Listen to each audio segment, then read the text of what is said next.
8 exercises that'll help you build your bench press. Okay, let's go through them. Flat bench press, incline bench press, decline bench press, dips, shoulder press, JM press, close grip bench press, chamber bar bench press. Okay, now that we got those out of the way, we're going to talk a little bit about weak point assessing to help actually increase your bench press. Now, yes, those variations, if you do get stronger at them, and I did leave out block press, that's a whole other one that we could get into.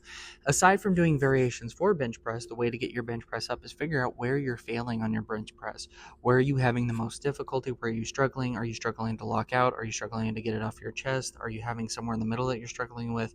Now, yes, we can overload those areas by keeping more time under tension, by doing, pause reps at that point. We can do press offs from that point so we can set those safety bars up where you get stuck and then have you start from an absolute stop at that sticking point that you're dealing with. We could also figure out whether or not we just need to address your shoulders, your triceps, your lats, your external rotators of the shoulder, whether it's just a form issue. Maybe you're not using enough leg drive. Maybe you're breathing improperly. Maybe your upper back isn't strong enough to help counteract imbalance and keep you stable while you're trying to bench press. Now, there's so many different things that we could assess and assume, but everything is a case-by-case basis. So, needless to say, there's a lot of different ways to get a stronger bench press, and everybody's going to be different because they're lacking in different areas. Now, the majority of the time, it's because your triceps aren't as strong, and in that case, I would suggest a close grip bench press and make sure that when you're doing tricep extensions, you're getting full range of motion and you're working them harder. Now, you also have to make sure that you don't overload on volume and intensity, because you can overtrain something. You can end up giving yourself some tennis elbow or something similar to that, and all of a sudden now you have to take time off, and now your bench press is getting weaker because you're not working out. So the reason why all these different press variations are going to allow you to get stronger is because they all attack different angles or depths or ranges of motion, and because of those reasons you might be failing because maybe you haven't trained a full range of motion bench press. Maybe you bounce it off your chest. Maybe you don't even touch your chest with bench press, and now all of a sudden you got up in a little bit of weight and now you just can't get it up, but it's not much more weight than what you were doing.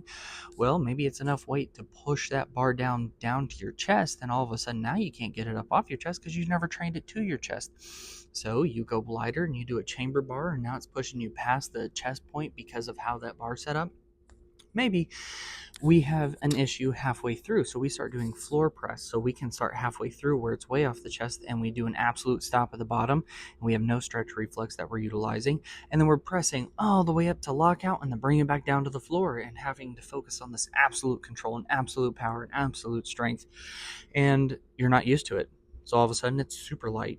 But as soon as you go back to a regular bench press and you start utilizing everything with proper form, you're not having an issue with that bench press anymore. All of a sudden you're blowing past it. You're stronger than ever, and all of a sudden your bench is just shooting up, skyrocketing. You're not having an issue with it. Oh my goodness, what a shock. Now you're strong. So what does it take to get a stronger bench press? You have to understand why your bench press is weak. You have to understand where you're lacking in order to figure out how to get it stronger. Because we could try progressive overload. We could go to dumbbells and do a flat dumbbell bench press, and maybe you're lacking stability, and that's why you can't press the bar, because you don't have enough stability and external rotation in the shoulder to keep everything stable so you can actually enforce the body, because your body will limit you if it doesn't feel stable. All of a sudden, that's why when we're on machines and it's a fixed path, we can start pushing more weight than if we're doing free weights, because we're more stable. It's a fixed line of motion. Our body feels safe to be able to let more out. We're very guarded in our own bodies because our body wants to preserve it ourselves. It wants to preserve our safety. It wants to preserve what we have, but we want to grow it. We want to push ourselves. We want to reach new levels, but it will safeguard you from doing that. We're very regulated in that sense. So how do we overcome it? Well, we attack the stabilizers. We increase their recruitment throughout the weekly routine, and now after a 4 to 8 week block, all of a sudden our bench press went up because we're more stable in that movement. Bippity boppity boo. Now your bench press is insane. Oh my goodness. What a crazy thing. Maybe your shoulders are weak. Maybe you start bench pressing and like, oh no, my shoulder hurts. So now we need to do corrective exercise on the shoulder. Maybe the shoulder is just not well rounded. Maybe your rear delt and side delt aren't developed as your front delt. And so there's an imbalance. So we have more internal rotation when it comes to the shoulder joint. And that's preventing us from getting a better range of motion utilizing the stretch reflex. Or maybe something else is happening. Either way, it's a whole thing. Here's a little side note. If you want to target your lateral delts a lot more, use something called reciprocal inhibition. Depress your scapula, pinch them together, keep them constantly engaged, and then do your lateral raises. That'll prevent you from using more of your upper traps while you're doing your lateral raises, and you'll get a lot more side delt recruitment. Maybe that's what you need to do a little bit more of. Now, is that going to have a massive carryover to doing bench press? No, not really. However, every little bit we might have some sort of underdevelopment. It could be something as simple as that as we develop and have more strong, stable, secure shoulder, it might allow you to tap into a little bit more potential in your body, because maybe your chest is strong enough, maybe your shoulders are strong enough, maybe your triceps are strong enough, but they don't feel as secure, they don't feel very well rounded, so it might be limiting you. So just a little fun fact there.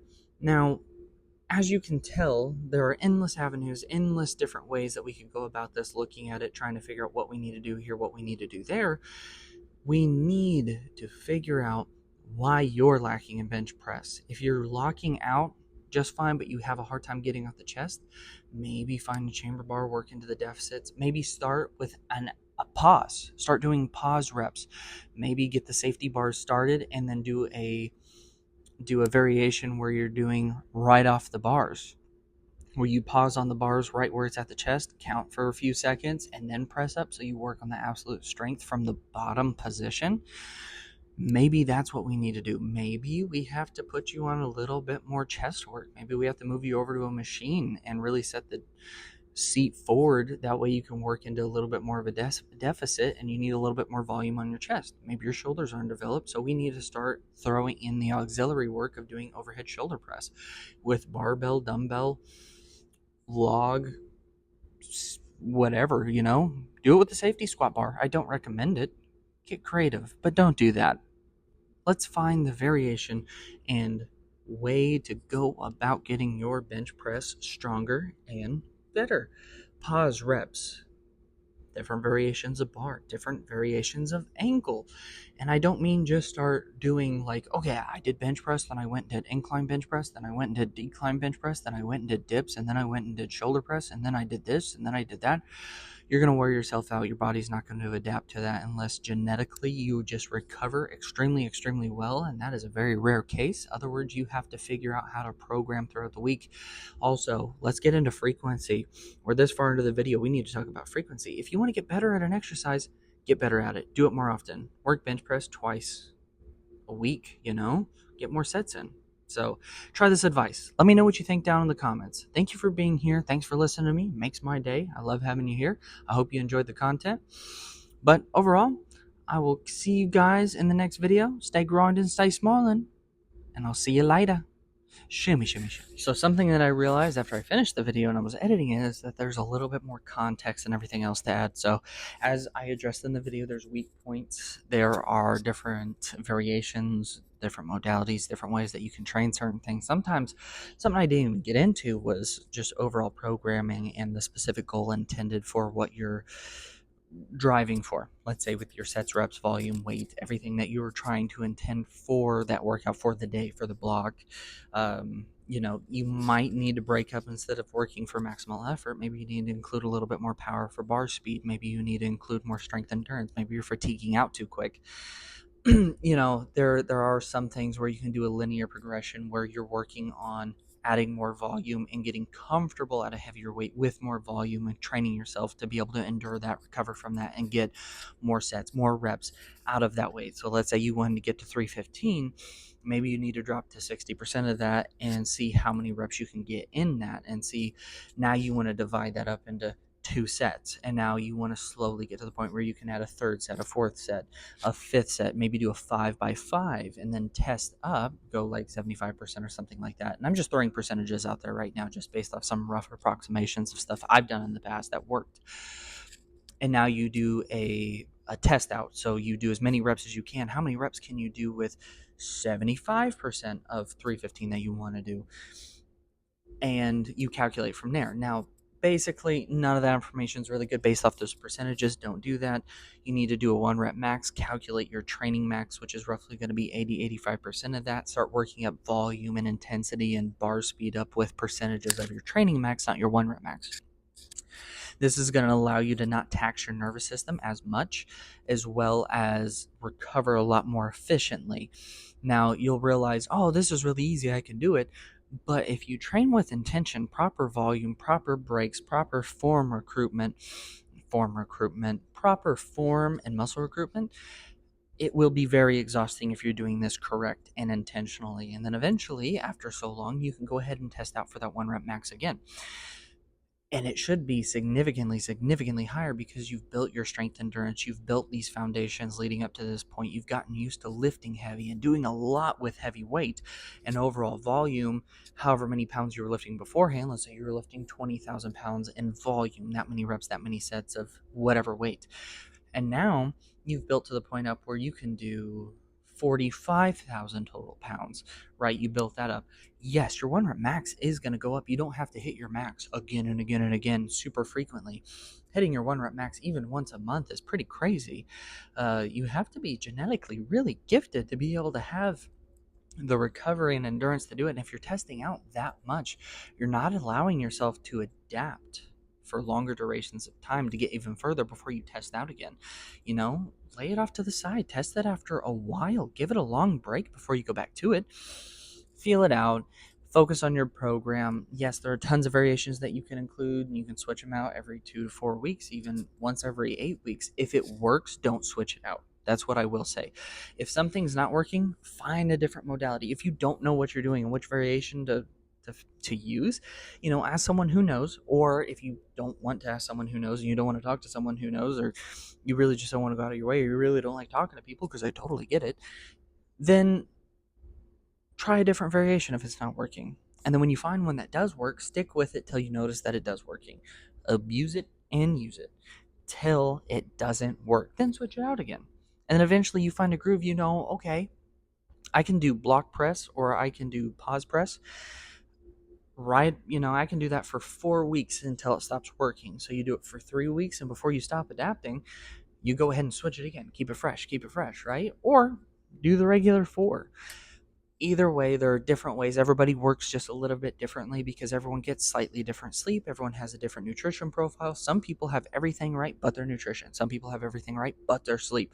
Some people have everything right but their overall stress levels, how often they go to the gym.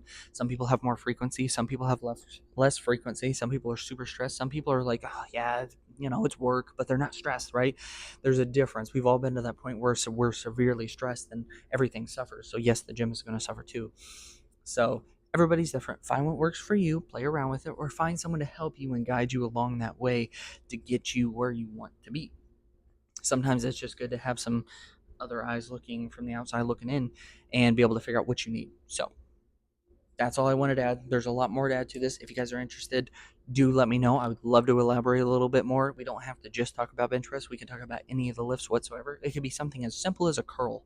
It could be something as complex as the bear complex. It could be something as complex, or it's not really that complex, but it's different for most of the general population. 40-meter dash, higher jump. I want to be able to dunk, right? It doesn't matter. Whatever the exercise is, let me know. I'd love to be able to elaborate on it, talk with you guys a little bit more about it. But you have to let me know. Otherwise, I don't know what to do. I don't know what to say to you. Moral of the story, we can do this. You can learn. You can push yourself.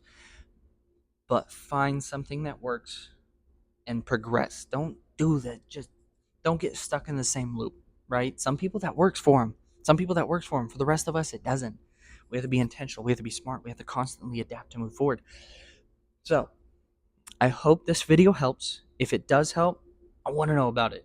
If it doesn't help, why didn't it help? Did you actually try to use some of this information?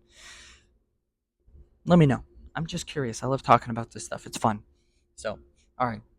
That's all I'm going to say. So, stay growing and stay small, and as always, stay still. I'll see you in the next video. Till then, later.